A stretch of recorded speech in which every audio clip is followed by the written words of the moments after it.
my memories of the park is to do with school. So I went to Stratford School. I think it's now called Stratford Academy on Upton Lane. And that park was just sort of, it always sort of interrupted the journey home.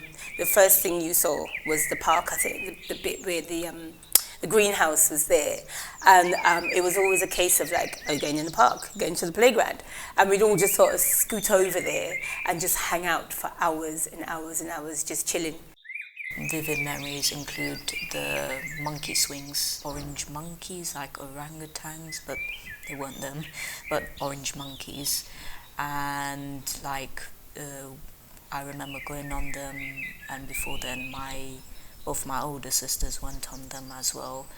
And now, like, well, before it changed, my oldest niece went on it when she was a toddler herself. We used to just go there with the kids just for them to enjoy themselves, and then if we meet up with other people, we'd sit down and talk with them while the kids, but we didn't go far away from the children. I've got 6 altogether, and when I came here, I was working, but when I had the first one, I took maternity leave. And then I had the second one. I couldn't go back to work straight away. When I went back to work, I was having the third. I had to stop work again. And then I was a full-time mom for years because I couldn't afford to pay to look after 4 children. I remember it's long time now, 40 years, when I came in East London to live here, and my children was born here in East London, and I have very good memories for this park. It's long time we go there, then children is grown up, they are married, they have children, and now we go to take our grandchildren there. It's very, very nice memory. I'm a former mayor of Newham, 2000.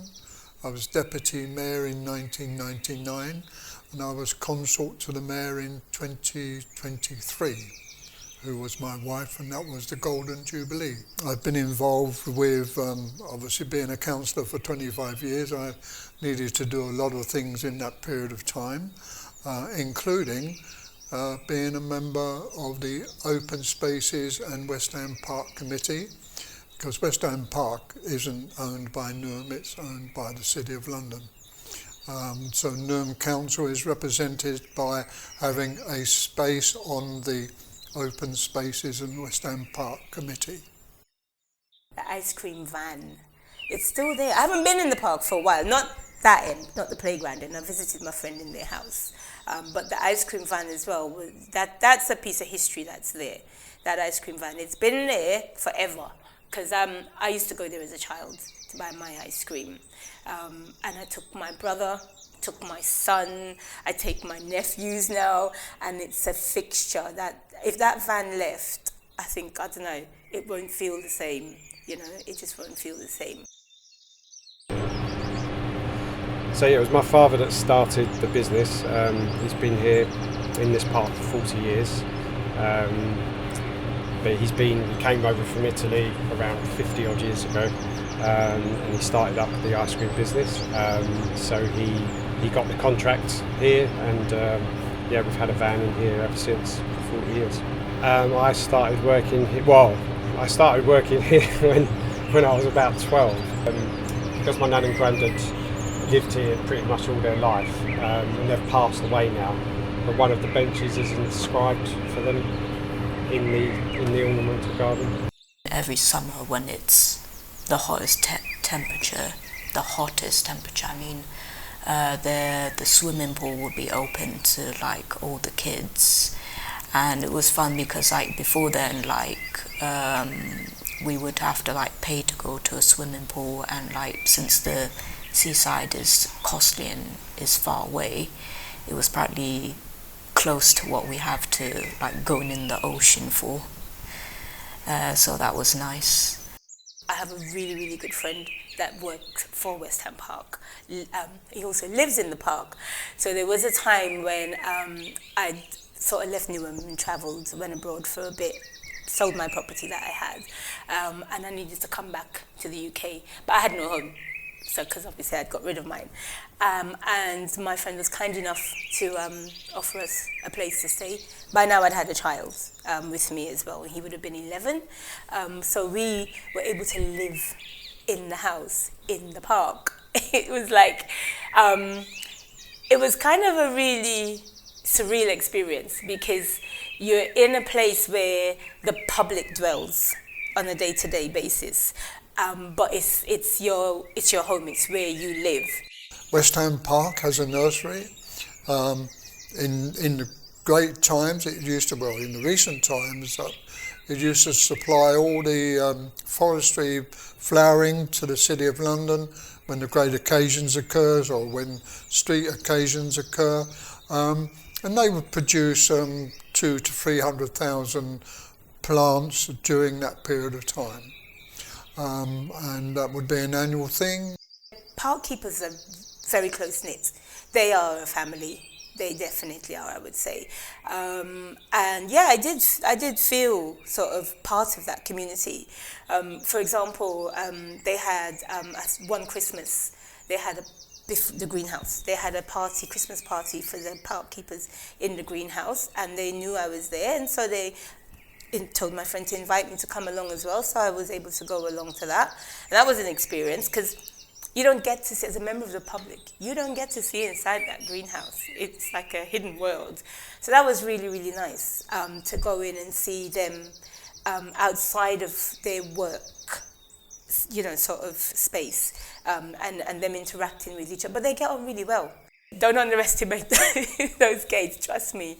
My son fell off the gates as well, climbing in, fell off, had a massive bruise on his face. We had to take him to A&E. It was that bad, yeah, poor guy. But yeah, there was no permanent damage, he's fine. But yeah, he also fell off climbing on the park gates. I'm sure there's been more incidents that I don't know about, people climbing in or climbing out after it's been locked and might have fallen off it. Because you don't realise it doesn't look that high, but it's high, yeah. Mm-hmm. So, word of advice, don't climb over the park gate. Don't do it. But we have had in the past young people coming into the West Ham Park in the middle of the night and not being there for what the park was intended to do. It is some groups of young people who have decided to come into the park out of hours so that they can do what they do, which they would not be allowed to do in their homes. So I'm being very careful as I choose to go along with that. Swiftly moving on. I was recently there with a quadrille group when we were doing our practicing, doing our exercise quadrille dancing. So one of the groups I'm in. I am not absolutely sure, but I think it's a dance from France, and where people dance in a group of 4, and it's a formation dance.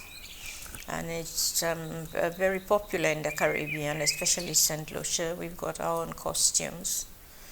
And then we used to have our quadrille teacher. She used to come to the Jazz Center when I organized events. Sometimes we would be doing the dance there. We used to practice in the park, in the open. We used to meet there, a group of 8 of us. We used to meet and practice out there in the open. It was on a regular basis every Friday morning.